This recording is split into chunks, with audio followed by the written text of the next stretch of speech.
اس محفل کو مزید پربرکت بنانے کے لیے مل کر درود بھیجیے محمد و آل محمد پر۔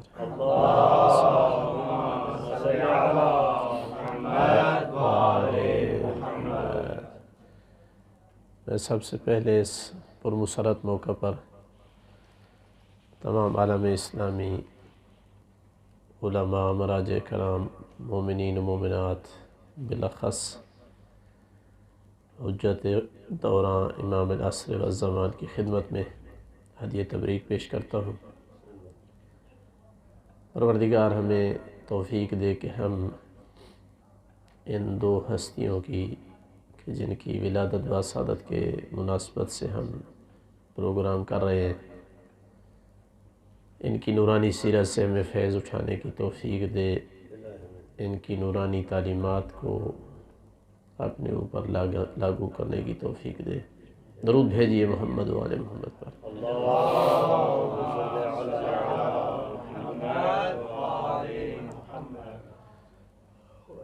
ماشاء اللہ، لا حول ولا قوة الا باللہ العلی العظیم۔ بسم اللہ الرحمن الرحیم۔ الحمد للہ الاحد الفرد الصمد الذي لم يلد ولم يولد ولم يكن له كفوا احد،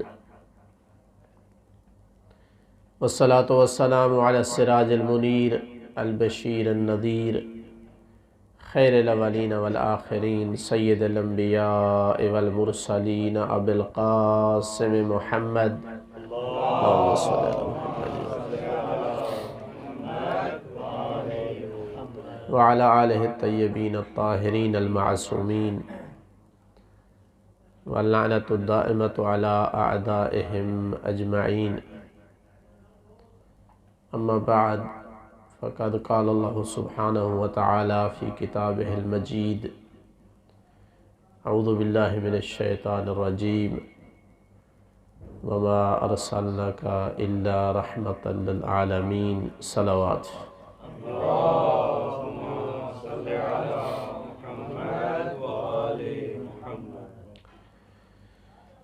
مجھے جو موضوع دیا گیا ہے وہ یہ ہے کہ کس طرح سے سیرت نبی معاشرے کی اصلاح میں کردار ادا کرتی ہے، انہوں نے کیا سیرت اختیار کی تھی اور معاشرے میں کیا تبدیلی آئی تھی، اور آج بھی اگر اس سیرت کو اپنایا جائے تو معاشرے میں کیا تبدیلی لائی جا سکتی ہے۔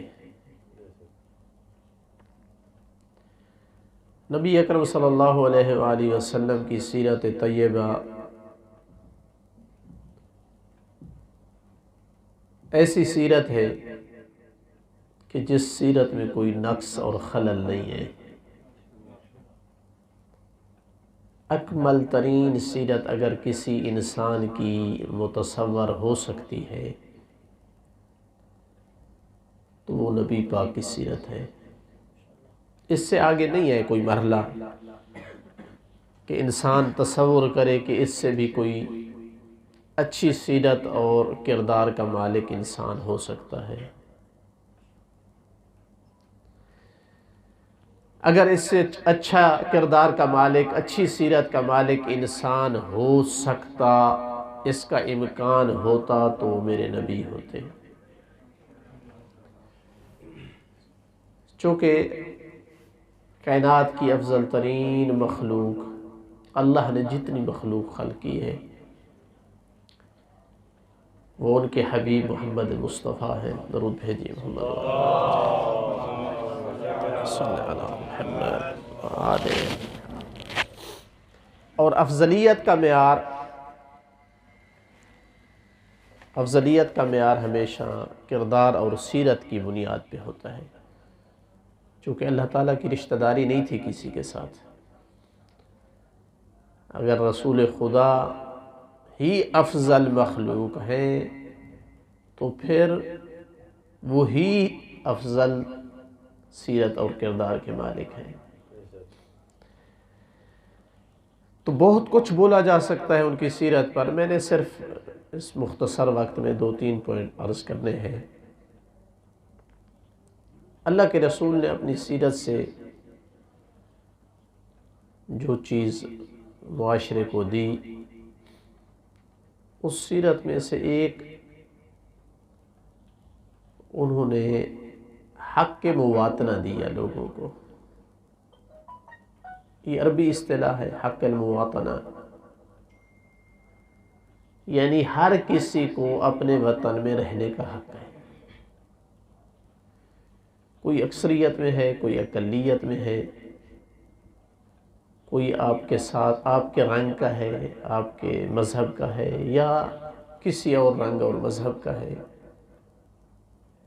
کوئی اور زبان بولتا ہے۔ جبکہ آپ اگر تاریخ اٹھا کر دیکھیں تو معاشروں میں جو بہت بڑے مظالم ہوئے ہیں، ان میں سے ایک بڑا ظلم یہ ہوتا تھا کہ اپنے سے کمزور سے رہنے کا، مواطنہ کا حق، شہری ہونے کا حق چھین لیا جاتا تھا۔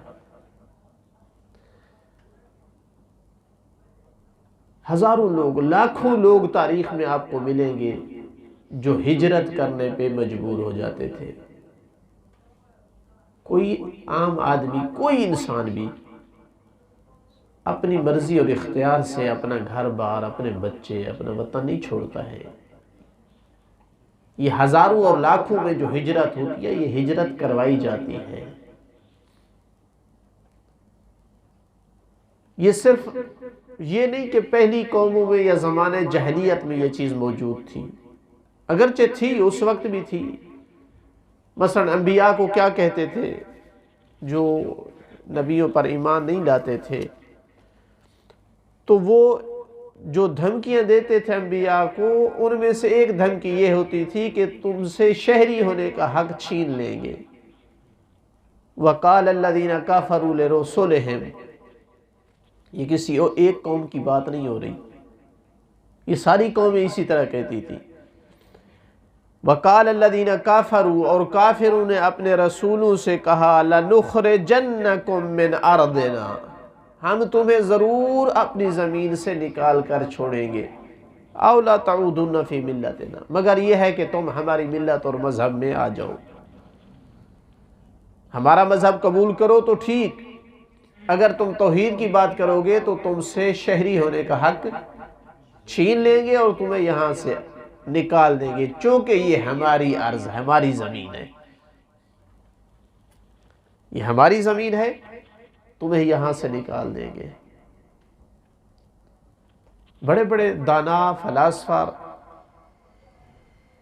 وہ یہ نظریہ رکھتے تھے کہ جو اصل باسی ہیں کسی سرزمین کے، بس صرف انہی کو حق ہے، باقی کوئی ادھر ادھر سے آیا ہے تو اس کو شہری ہونے کا حق نہیں ہے۔ مثلا یونان کے فلاسفہ اپنے یونانیوں کے لیے اس چیز کو جائز قرار دیتے تھے کہ وہ جائیں سمندروں میں ڈاکے لگائیں، لوگوں کو پکڑیں، انہیں غلام بنائیں، اور ان کو شہری ہونے کا حق نہیں ہوگا، وہ صرف خدمت گزار ہوں گے۔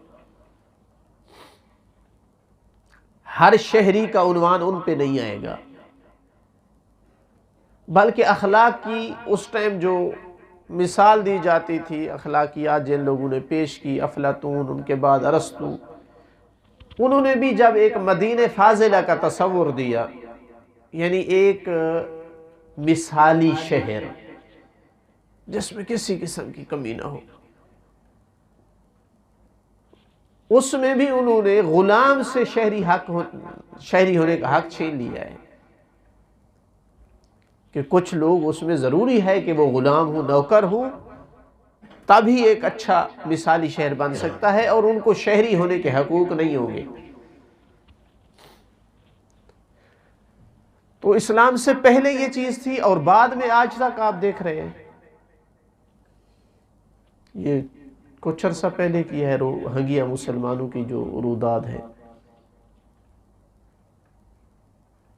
ان سے شہری ہونے کا حق چھین لیا گیا تھا۔ چائنا کے کچھ علاقوں میں دیکھیں مسلمانوں کی صورتحال، چونکہ وہ مسلمان ہیں، ہوتا یہی ہے، یا کوئی رنگ اور ہے ان کی، یا نسل اور ہے، یا زبان اور بولتے ہیں، یا مذہب اور ہے، گھر بار ان کا تباہ کر دیا جاتا ہے، بے یار و مددگار وطن سے نکال دیا جاتا ہے۔ فلسطینیوں کے ساتھ کیا جھگڑا ہے؟ یہی ہے کہ جی تم یہاں کے شہری نہیں ہو، چاہے ان کو وہاں رہتے کئی صدیاں بیت گئی ہیں، کئی نسلیں ان کی وہاں آباد ہوئی ہیں۔ کشمیر میں دیکھ لے،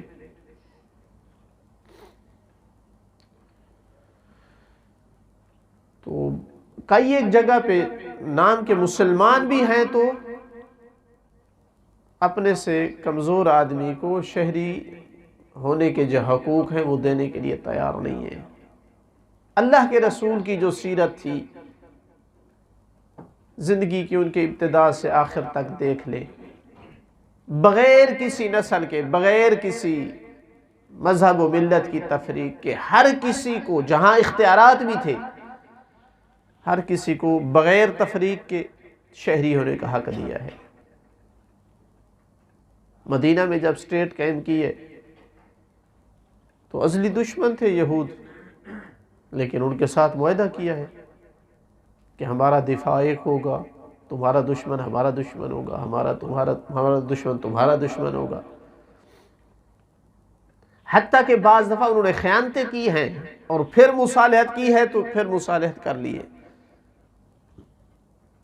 کعب بن اشرف یہودی جو کہ بنی نذیر کا رئیس تھا، صلح کے بعد یہ مکہ جا کر سازشیں کرتا تھا کہ اسلام کے خلاف ایک قیام کرے، اور اس کی خباثتیں شامل تھی جو خندق کی جنگ واقع ہوئی ہے، لیکن وہاں سے آ کر پھر مصالحت، چونکہ توڑ چکا ہے عہد کو، پھر ایک دفعہ مصالحت کی التماس کی ہے تو پھر کر لی ہے مصالحت۔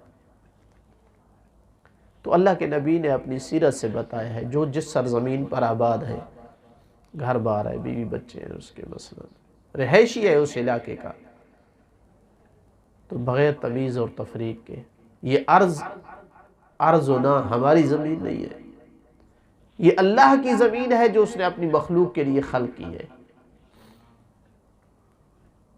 یہ اللہ کی زمین ہے جو اس نے اپنی مخلوق کے لیے خلق کی ہے، لہٰذا اس میں ہر شہری برابر کی حیثیت رکھتا ہے۔ درود بھیجیے محمد و آل محمد پر۔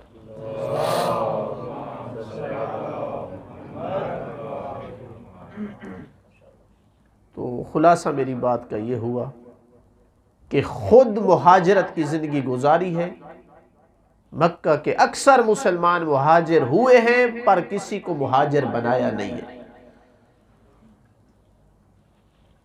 جب تک کہ یہود نے حد کر دی مسلمانوں کے خلاف سازشوں کی، بار بار اپنے عہد کو توڑا، اب معاملہ دائر ہو گیا کہ اگر یہ یہاں رہتے ہیں تو مسلمان نہیں رہ سکتے، کسی ٹائم بھی ایسی سازش کر سکتے ہیں کہ اسلام اور مسلمانوں کا خاتمہ ہو جائے، تو پھر دفاع کی پوزیشن میں انسان آ جائے تو پھر کچھ بھی کرنا پڑتا ہے اس کو۔ دوسری چیز جو اللہ کے رسول نے یہ باتیں ڈسکس کرنے کی اس لیے بھی ضرورت ہے کہ بہت سارے لوگ دعوے کرتے ہیں کہ ہم داعی ہیں رسول اسلام کی سیرت کی طرف لوگوں کے لیے، اور ریاست مدینہ کو نافذ کرنا چاہتے ہیں، قائم کرنا چاہتے ہیں۔ بہت ساری جگہ پر ایسے خیالات پائے جاتے ہیں۔ ریاست مدینہ کی خصوصیات میں سے اہم ترین خصوصیت یہ تھی کہ تمام شہریوں کے لیے تعلیم کے یکساں مواقع مہیا کیے۔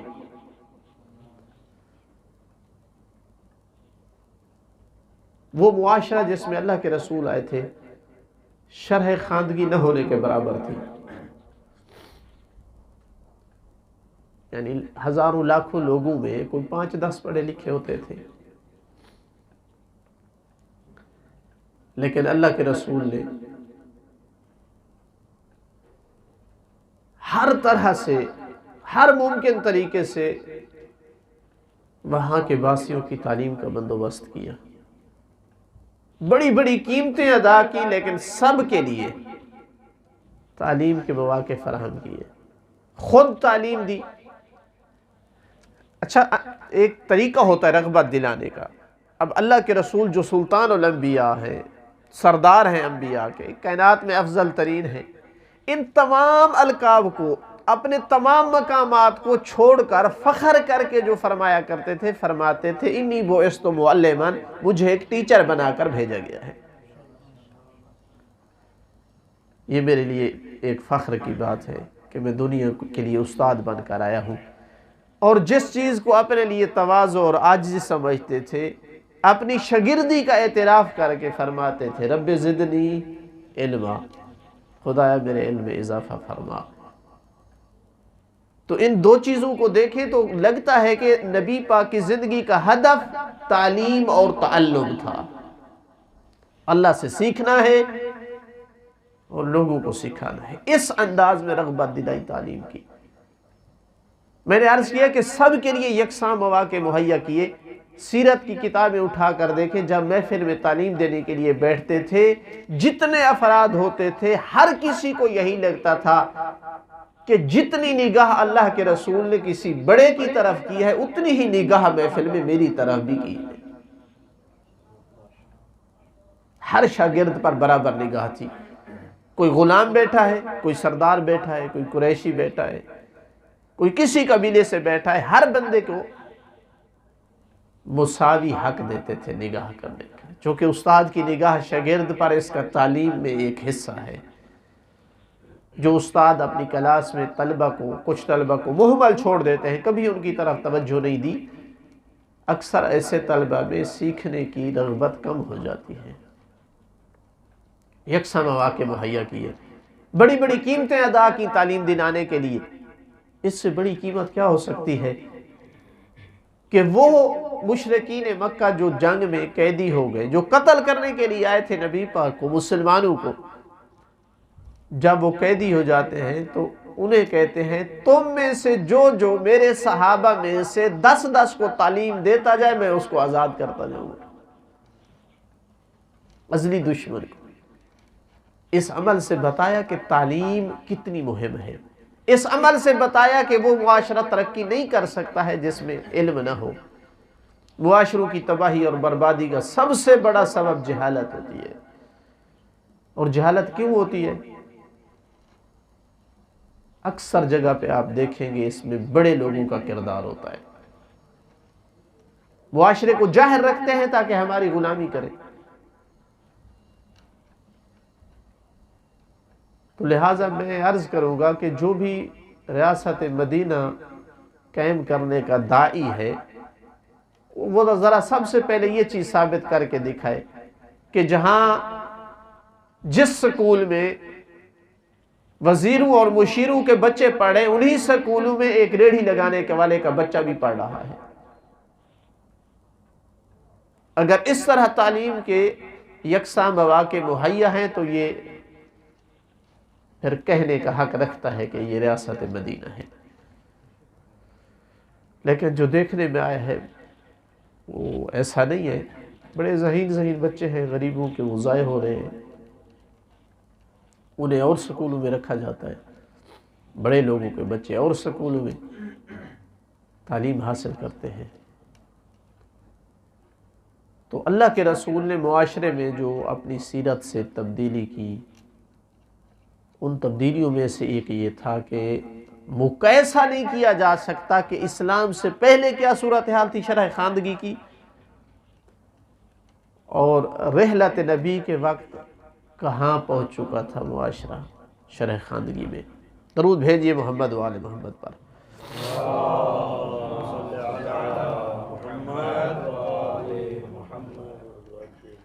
مختلف انداز میں رغبت دلاتے تھے مسلمانوں کو تعلیم کی اہمیت کی، ان کو یقین دہانی کرواتے تھے۔ اطلبوا العلم من المہد الی اللحد، علم ایک ایسی چیز ہے جس کے لیے کوئی حد نہیں ہے عمر کی، اپنے پنگھوڑے سے لے کر قبر تک علم حاصل کرو۔ اطلب العلم ولو بالسین، علم حاصل کرنے کے لیے کہیں جانا پڑتا ہے، جاؤ۔ چین چونکہ دور ترین علاقہ چین تھا، تو اگر چین تک بھی جانا پڑے تو جاؤ، یعنی جو کچھ تمہیں صعوبتیں مشکلات برداشت کرنی پڑے کریں، علم حاصل کریں۔ بلکہ پہلی جو وحی اتری ہے اور اس کا پہلا کلمہ اقرا آیا ہے کہ پڑھ، یہ اعلان تھا کہ میری نبوت کا جو میسج اور پیغام ہے اس کا سرنامہ کلام پڑھنا اور لکھنا ہے۔ گویا بتانا چاہتے ہیں کہ میرے ساتھ اس بندے کا کوئی تعلق نہیں ہے، مجھ سے کچھ نہیں سیکھا اس نے جس کی نگاہ میں تعلیم و تعلم کی اہمیت نہیں ہے۔ اللہ تعالیٰ نے تمام انبیاء کو جو ذمہ داریاں دی تھی ان میں سے اہم ترین ذمہ داری یہی ہوتی تھی کہ تم نے جا کر لوگوں کو سکھانا ہے۔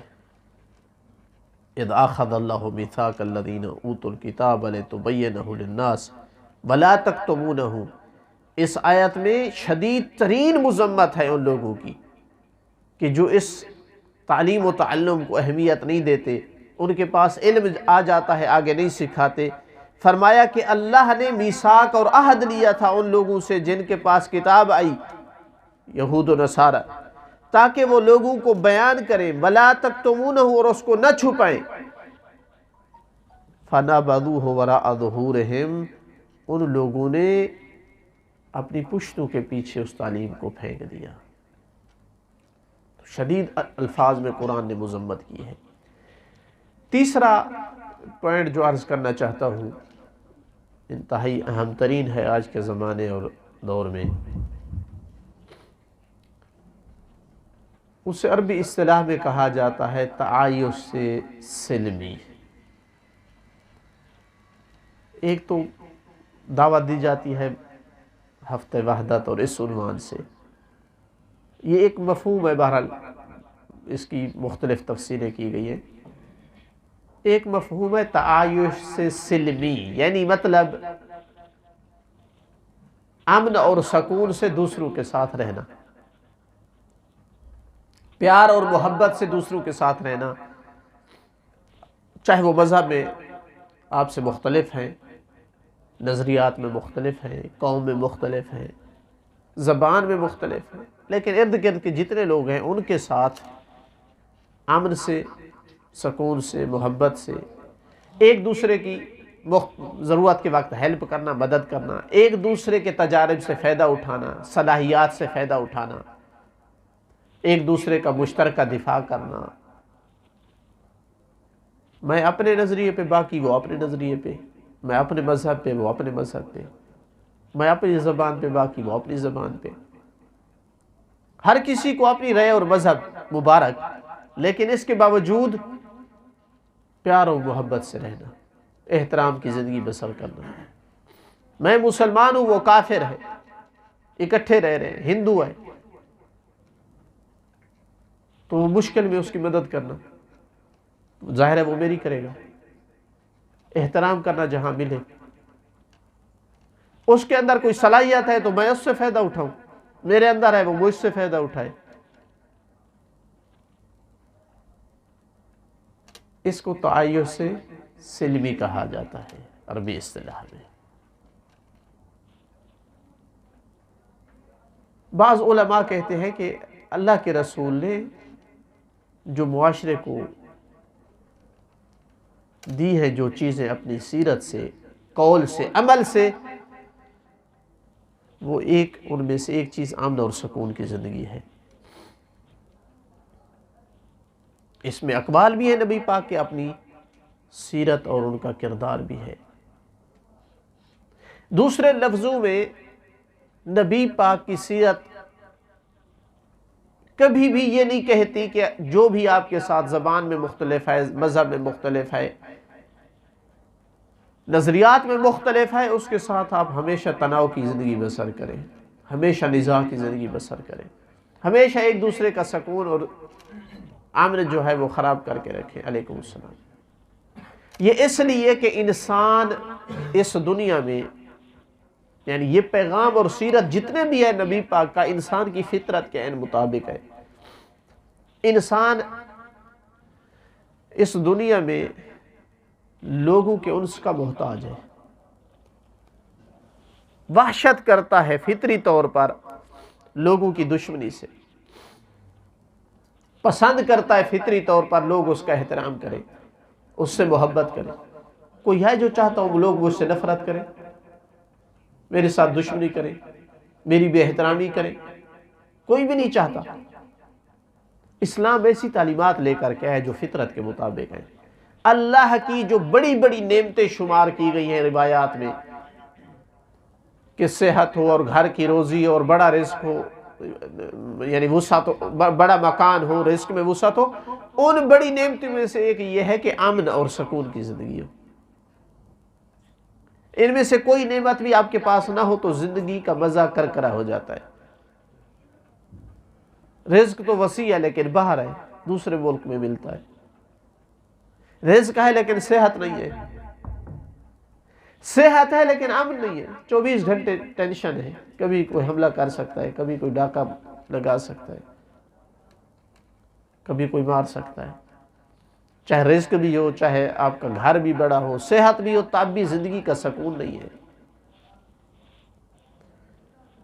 تو ایک سکون اور امن کے لیے ضروری ہے کہ انسان امن اور سکون کی زندگی، دوسروں کے ساتھ الفت اور محبت کی زندگی ہو، اور دوسرا اس لیے کہ انسان ان سے انس حاصل کرتا ہے۔ چھٹے امام صادق علیہ السلام فرماتے ہیں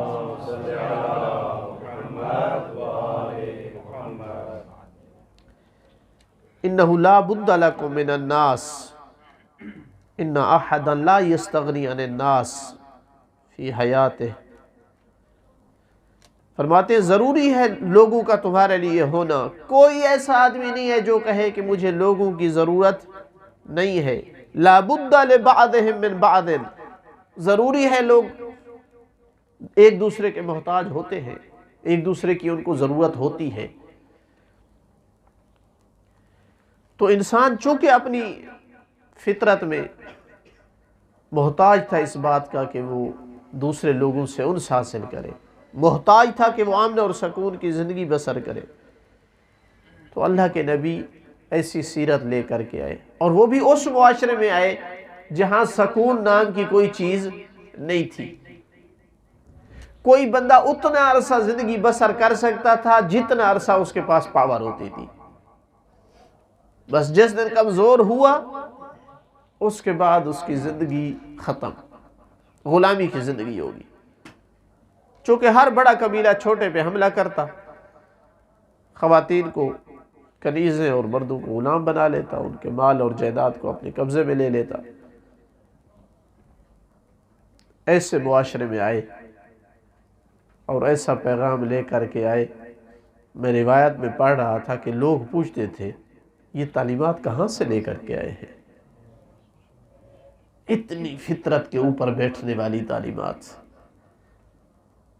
چونکہ چاہے وہ جیسی بھی زندگی بسر کر رہے تھے، ایک انسانی فطرت تو رکھتے تھے نا، ایک معاشرے کی قدیم روایت کے مطابق چل رہے تھے، لیکن فطرت تھی، سمجھتے تھے۔ کتنے لوگ ایسے تھے جنہوں نے اسلام کو قبول کیا اسلام کی تعلیمات کو دیکھ کر۔ ایسی سنہری تعلیمات نہ کبھی سنی تھی اور نہ کبھی ذہن میں آئی تھی، تو پوچھتے تھے کہاں سے ایسی تعلیمات لے کر کے آئے ہو؟ فرماتے تھے ہذا من ربی ادبانی ربی، میرے رب نے میری تعدیب کی ہے، مجھے سکھایا ہے۔ درود بھیجیے محمد و آل محمد پر۔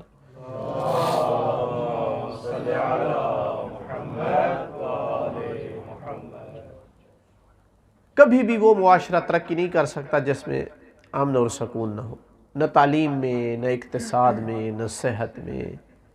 ہر میدان میں ترقی مربوط ہے امن کے ساتھ، سکون کے ساتھ۔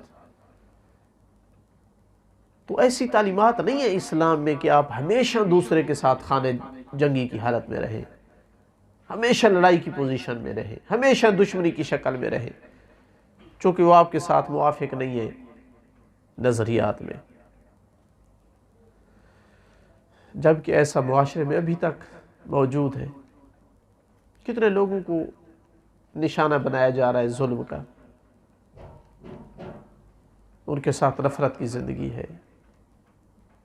ہمیشہ ان کے ساتھ لڑائی اور جنگ کی پوزیشن میں ہیں،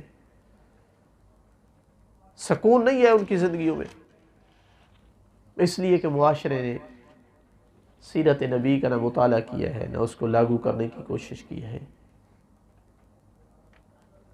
اللہ کے رسول اتنے امن اور سکون کو پسند فرماتے تھے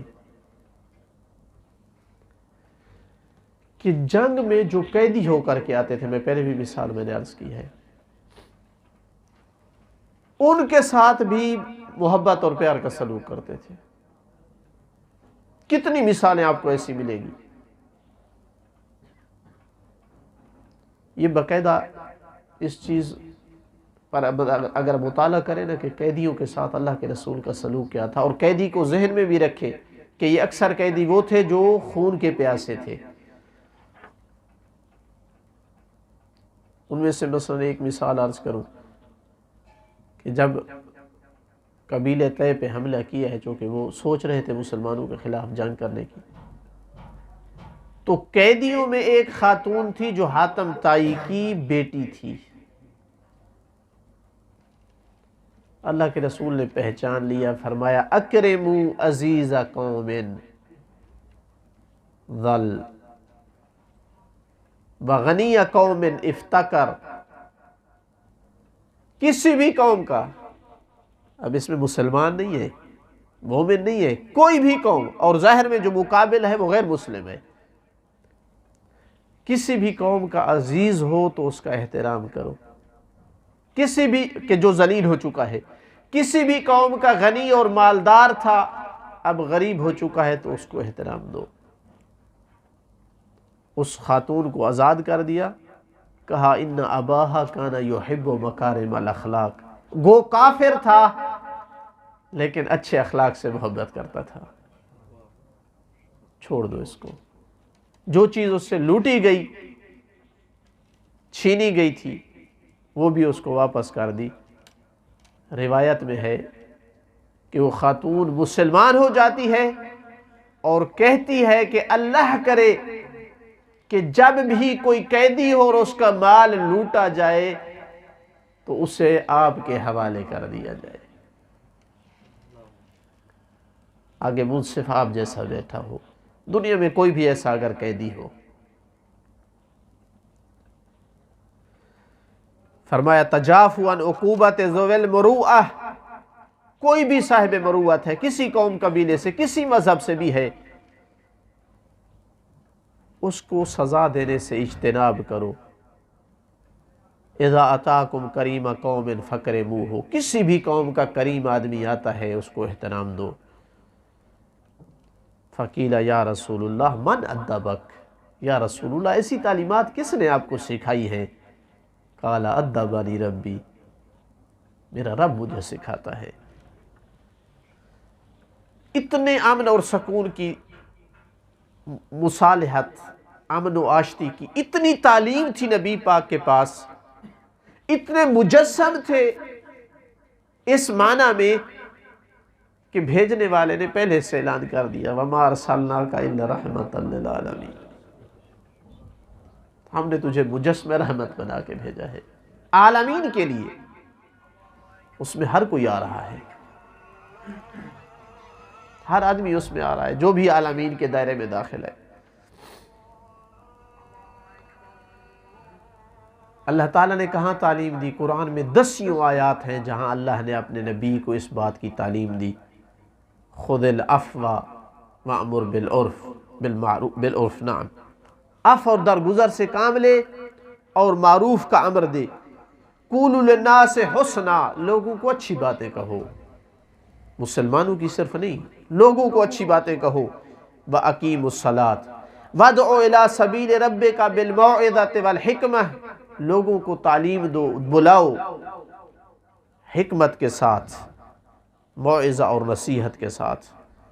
حتیٰ کہ یہاں تک صراحت کر دی کہ جو کافر آپ کے ساتھ بستے ہیں، اگر وہ آپ کے ساتھ جنگ نہیں کرتے، ان کے ساتھ بھی نیکی اور اچھائی کرنے سے اللہ تمہیں نہیں روکتا ہے۔ لا ینہاکم اللہ عن الذین لم یقاتلوکم فی الدین، اللہ تمہیں نہیں روکتا ہے اس بات سے کہ تم ان کے ساتھ جنگ نہ کرو دین میں۔ اللہ تمہیں اس سے نہیں روکتا ہے ان لوگوں کے ساتھ کہ جنہوں نے تمہارے ساتھ جنگ نہیں کی ہے دین میں اور تمہیں اپنے گھروں سے نہیں نکالا ہے۔ کس بات سے نہیں روکتا؟ ان تبروہم وتقسطوا الیہم، ان کے ساتھ نیکی اور احسان کرو، بے شک اللہ نیکی کرنے والوں، عدل کرنے والوں کے ساتھ محبت کرتا ہے۔ یہ پیغام لے کر کے آئے۔ کفار کے ساتھ بھی اگر تم اچھائی کرتے ہو، عدل و انصاف کرتے ہو، اگر وہ تمہارے ساتھ جنگ نہیں کر رہے تو اللہ اس انصاف اور عدل کو پسند کرتا ہے۔ گفتگو ابھی کچھ اور بھی کرنی تھی لیکن چونکہ اذان ہو چکی ہے، آخری بات جو عرض کرنا چاہتا ہوں وہ یہ ہے کہ وہ لوگ جو دوسروں کے مال پہ حملہ کر رہے ہیں، دوسروں کی جانوں پہ حملہ کر رہے ہیں، دوسروں کی املاک کو نقصان پہنچا رہے ہیں، وہ نبی پاک کی تعلیمات کے سراسر خلاف ہے، 180 درجے کی مخالفت پہ ہیں۔ ایسے لوگوں کو کوئی حق نہیں ہے کہ وہ لبیک یا رسول اللہ کا نعرہ لگائیں، چونکہ سیرت رسول میں کہیں بھی آپ کو اس طرح کی چیز نہیں ملے گی۔ اللہ کے رسول نے غیر مسلموں کو اگر مسلمان کیا ہے تو اپنے اچھے اخلاق سے کیا ہے، اچھے کردار سے کیا ہے، انہیں احترام دے کر کے کیا ہے۔ اگر کسی کے ساتھ لڑائی کی ہے تو صرف اور صرف مقام دفاع میں اپنے اور اپنے مسلمانوں کو، اسلام کو بچانے کی خاطر کسی کے شر سے دفاع کیا ہے، ورنہ جب تک کوئی جنگ کی پوزیشن میں نہیں ہوتا تھا تو اللہ کے رسول نے ان کے دلوں میں اپنی محبت، دین کی محبت اپنے اچھے اخلاق سے ڈالی ہے۔ والحمدللہ رب العالمین، وصلی اللہ علی سیدنا محمد وآلہ الطیبین الطاہرین۔